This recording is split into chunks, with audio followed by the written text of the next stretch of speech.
The Miami Dolphins take on the Atlanta Falcons tonight in their first preseason game. And on today's show, we're doing a little bit of a preview, but not your normal preview during the regular season where we break down keys to victory, injury news. Well, because we don't really care about keys to victory in a preseason game. But we do care about some players that we have to watch. And on today's show, I'm giving you the 10 Dolphins I have my eye on to see how they perform and if they could improve their stock or decline their stock going forward in training camp. But make sure you do join us because we will be live tonight an hour before kickoff. 7 p.m. Eastern Time is the slotted kickoff. We'll be live 1 hour prior to that at 6 p.m. This is the thumbnail, so if you see this come across your YouTube page, click on it. Join myself. We'll be with producer Matt Goldman and Sam Brown as we watch the Dolphins kick off their season with a Week 1 preseason game against the Falcons. Subscribe and make sure you join us. All right, the first player that I got my eyes on here for the Dolphins is edge rusher Quinton Bell, someone who has been flashing onto the scene over the past couple of weeks, someone that we didn't think was really going to have a chance to make this roster. He has been absolutely terrific in training camp. And if I'm going to be honest, he went from someone I didn't even think was possible to make this team to if he has one good preseason game, he might be a lock. That's how good he's been. He has incredible athleticism, second most athletic edge rusher Miami has behind Chop Robinson in terms of their first step, bendiness, shiftiness. Quinton Bell's been making plays all over the place against his own team and in the first couple of days of joint practice against the Falcons. But now it's time to go do it in a real game. Like, nothing matters, right? I just from personal experience in football, baseball, basketball, every sport that I played, like there are players that are really good in practice. But once it gets to the game, they struggle and they can't perform and they can't elevate. Can Quinton Bell continue this progression he has and perform well in the preseason game against the Falcons? If he's able to do that, I'll be impressed and have him locked in to a Dolphins roster spot. Same could be said for Ethan Bonner, the cornerback who has been turning heads for the Miami Dolphins. He's gotten praise from Tyreek Hill, praise from Jaylen Waddle. He's another player that has been really, really good in training camp for the Fins. And if he's able to continue that momentum and play well against the Falcons, defending some of their wide receivers like Darnell Mooney, Rondell Moore, Drake London, like that would be a really good start for Bonner to continue this momentum for him to potentially make this roster. And a lot of these guys that we're mentioning having a strong camp, I'm going to continue to say the same thing that I just said for Quinton Bell. Doesn't matter if you do it in practice. You do it on game day.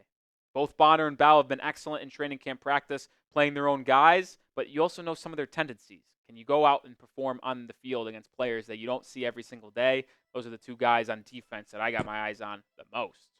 Let me know, though, what player are you most excited to watch on Friday for the Miami Dolphins? Maybe it's Quinton Bell. Maybe it's Ethan Bonner. Maybe it's Jaylen Wright, the running back from Tennessee, who is making his Dolphins debut, fourth-round pick. Obviously, Miami traded a future third-round pick to get that fourth-rounder and select Wright.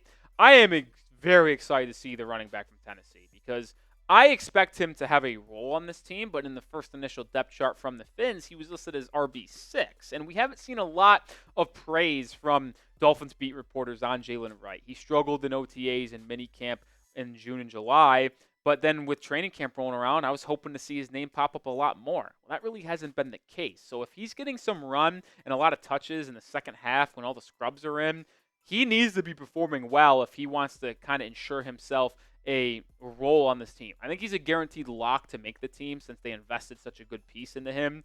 But the question is, can he actually have a role on this Dolphins team in his rookie year? If Jaylen Wright's going to have to perform in some of these preseason games to really provide me confidence and provide Dolphins coaches and front office members confidence as well. I have to say Willie Snead. I simply have to say his name because, well, whenever you have someone who had so much success in the NFL in the past, like Willie Snead has had with the New Orleans Saints, then he kind of struggles a little bit. And the Dolphins signed him right as training camp's getting underway or a week after it really got started. Like, you just have to be intrigued to see what happens with him, right? Like, I'm fascinated to see what he could bring to the table. He's had a couple good plays in camp so far. Can he continue to showcase his resurgence, if you will, to make this roster? Like, OBJ still on the PUP list. Eric Azukama dealing with injuries. Like, if Willie Snead is able to stack a couple good weeks of training camp practice and pair them up with a couple good performances in preseason games, like, What's telling me that Willie Snead can't be the sixth wide receiver on this team? I really don't think that's crazy to say he could be on this roster when it's cut down to 53 people. But Willie Snead is someone that needs to perform in these preseason games. Tight end Tanne Conner is also a very fun fun player to watch because the tight end department is very, very interesting. We've talked about Jody Fortson Jr. in the past.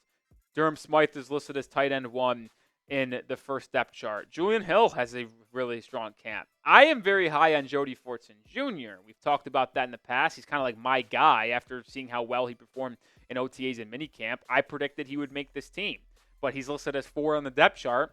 Tanne Conner, who's been outperforming Jody Fortson Jr. in the first week and a half of training camp, listed as tight end 5. But if he's able to come in late in this game and really perform well in the receiving area, in the blocking area, kind of showcase his total package, like maybe he is going to be someone who could make this team. I'm really unsure of how many tight ends Mike McDaniel is going to keep. One year he kept 5, one other year he kept 2. It's the only 2 years we know have him as head coach. So I don't know how many tight ends I can expect to make this team. Maybe they keep 4 and we see a lot of names make it. Maybe they only keep 3. Maybe they do keep 5. I don't know. But Tanne Conner is going to be someone that I hope to see make some plays if he wants to continue to try to make this team. I know the game is tonight, but hey, if you wanted to get last-minute tickets to go to the Falcons-Dolphins preseason game, Gametime's there to make that happen because they actually are the best ticketing app to get you the best prices at last minute. They got last-minute tickets and flash deals. You can see exactly where you're sitting, lowest price guarantee. There's nothing that Gametime can't offer you to get your tickets today. I love the idea of being able to see your seat as you're buying the ticket, the all-in price. And listen, if you find a ticket and a different app in the same exact seat, in the same exact section, in row, that's cheaper, Gametime will actually give you 110% credit because they pride themselves on giving you the lowest guaranteed price, and that's just what makes Gametime the best. They have so many fun features that just make it so easy to get tickets. Like you see this photo right here. If you're going to a Dolphins game, you can look in different ways. You can look in the arena section. You can look at the pictures. You can look in list form. They really have so many easy features that makes buying tickets easy, and I am someone who likes easy. I don't know about you. So if you want to get tickets, make sure you use Gametime and get $20 off your first purchase when you download the Gametime app. Create an account and use code CHATSPORTS. Terms do apply, but again, create an account and redeem code CHATSPORTS, CHATSPORTS, to get $20 off. Last minute tickets, lowest price guaranteed. I'd be remiss to not mention Malik Washington on this list. I've only talked about him what feels like the most out of any player outside of Tua Tagovailoa this offseason. The 6th-round pick out of Virginia is someone that I really want to see ball out in training camp or in this preseason game because I thought he was going to really show out and show up in training camp, but it really just hasn't been the case for Malik Washington. Sure, he's made some plays, but it hasn't been like, oh my God, this 6th-round guy is an absolute stud, a steal, like I would have thought he would. Malik wants to be someone who can fit into this offense as a slot receiver. I think he can be, but he's going to have to show up on the field, and I got my eye on him against the Atlanta Falcons. Mohamed Kamara, the 5th-round pick out of Colorado State, is another player that I am going to be focused on because Mohamed Kamara is someone who's going to see a lot of run in this game. When you don't have Jalen Phillips or Bradley Chubb, Mo Kamara is now going to be that 3rd or 4th edge rusher, probably behind Emmanuel Ogbah, Quinton Bell, Chop Robinson. Then Mo Kamara comes in as edge rusher number 4. So he is going to see a lot of playing time for the Dolphins in this game, and he needs to make the most of it. Not because he's on the roster bubble, but just to try to really get his feet under him in his first official NFL game action. So hopefully he's able to perform well because I think he's got a really good motor. He's a dog, and he's just a winning caliber player. Let me know who you got in tonight's game. We're obviously going to be live for it, breaking it down, but predict who the winner is going to be. Type MIA for the Dolphins, or if you're going with the Dirty Birds, the Falcons, type those ATLs. Teair Tart is another name that I got my eye on, the defensive lineman, who I thought was going to be a sneaky, underrated, really good signing for the Dolphins back in free agency, but was not good in mandatory minicamp and OTAs, out of shape, dealing with injuries, didn't play well, really struggled in the first 3 or 4 days of training camp as well, but had a very strong week of practice. And that is showing me a lot of good signs. Like the first practice on Tuesday against the Falcons, he showed up in the run game, creating some gaps for linebackers to fill, stopping the run as well. Like Teair Tart was extremely good early this week, and hopefully he can put a really good game together against the Falcons tonight because he's on that roster bubble. It's a competitive interior defensive line group right now. Can Teair Tart kind of work his way up to the top of that list? Let's see it.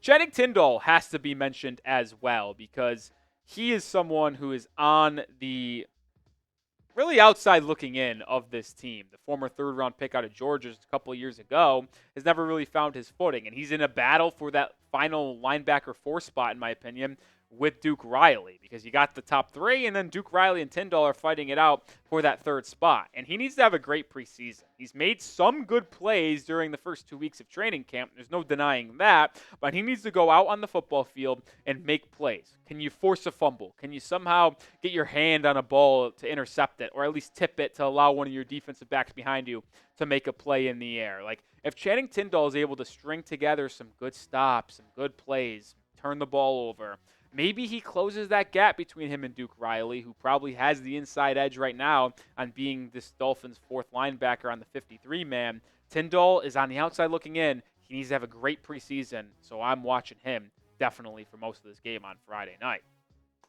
Jack Driscoll is the last player that we are going to mention as well, because I know it's tough to really address offensive linemen and really make sure you're keened in on them because you're watching so many other things. But with how poorly he has played at the start of training camp, he needs to get off to a good start in preseason. I predicted him to end up overtaking Robert Jones to be the starting right guard on this team just a few weeks ago. Evidently, I feel like I'm wrong, at least to this point. He's listed behind Liam Eichenberg even for the starting right guard spot because Jones was moved over to the left guard with Isaiah Wynn being on the PUP list. Driscoll has gotten some snaps at center as well, struggling with that snapping too, which has been a theme all training camp already between him and Aaron Brewer. I don't know what the Dolphins have done to be cursed with center's inability to snap the football correctly. But either way, Driscoll has been struggling in practice. He needs to come out and play a strong game against the Atlanta Falcons. Speaking of that game, mentioned off the top, we're going to be live for it. So if you see this thumbnail, make sure you subscribe and join us because we are going to be live for the Dolphins' first preseason game against the Atlanta Falcons. We'll come with an instant reaction video, winners and losers from the first game as well for the next day. We'll have you covered on everything surrounding this first preseason game, but make sure you subscribe and join us for the first game this Friday night.